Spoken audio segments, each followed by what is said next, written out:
In October of 2011, a hiker went up a mountain alone and never came back down. Search teams found his tent, his pack, and his camera, all arranged neatly at a campsite he never should have reached. The camera held 140 photographs. 136 of them are ordinary. The last 4 are the reason this case is still open. Don't skip ahead. The photographs make sense only if you see them in the order he took them. His name was Aaron Falk. He was 29, an experienced hiker, careful to the point that his friends teased him about it. He filed his route with the ranger station. He carried a whistle, a map, a compass, and 2 forms of light. He was not the kind of person who gets lost, and everyone who knew him said so, which is exactly why what happened made no sense from the very first day. Aaron planned a 2-day trip up a well-marked trail to a ridge called the Saddle, a wide flat shoulder of rock where hikers camped because the view of the valley was worth the climb. He set out on a Friday morning.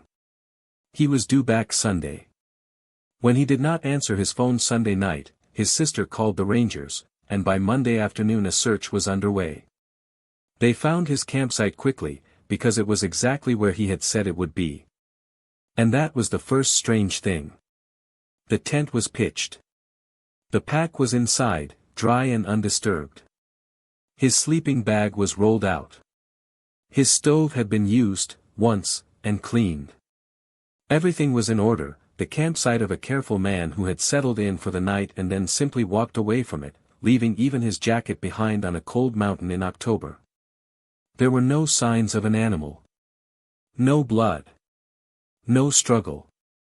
His boots were gone, which meant he had walked out on his own feet, but his flashlight and his headlamp were both still in the tent, which meant he had walked out into the dark with no light at all. For a man like Aaron, that was the detail the searchers kept returning to. He would not do that. He would not, under any circumstances they could imagine, leave his light behind. The camera was sitting on a flat rock at the edge of the campsite, lens facing out toward the valley, as if it had been set down mid-thought. And when they finally reviewed the memory card, they found the trip laid out in order, time-stamped, frame by frame. The climb up. The trail markers. A self-portrait at the halfway point, Aaron grinning, sunburned, alive. The ridge. The tent going up. Dinner. The sunset over the valley, gold and then red and then gray. 136 ordinary photographs of an ordinary, careful trip. The last 4 were taken after midnight. The timestamps put them between 12:40 and 1:10 in the morning, in full dark, hours after the last daylight photo. Aaron had no reason to be awake, and no reason to be taking pictures in the black of a moonless night. But he was.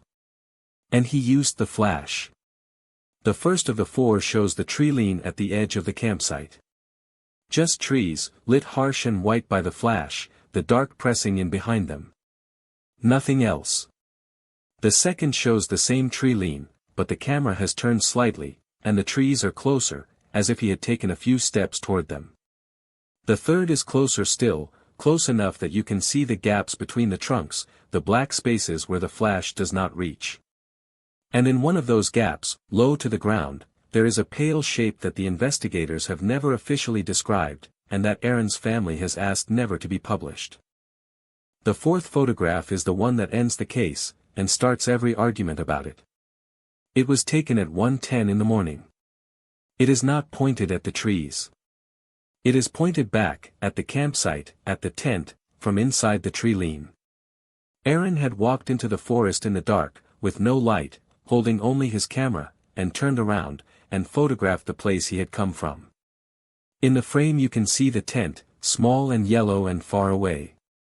You can see the rock where the camera would later be found.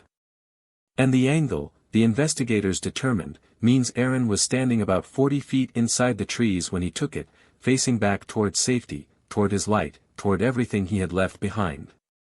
He never returned to the tent.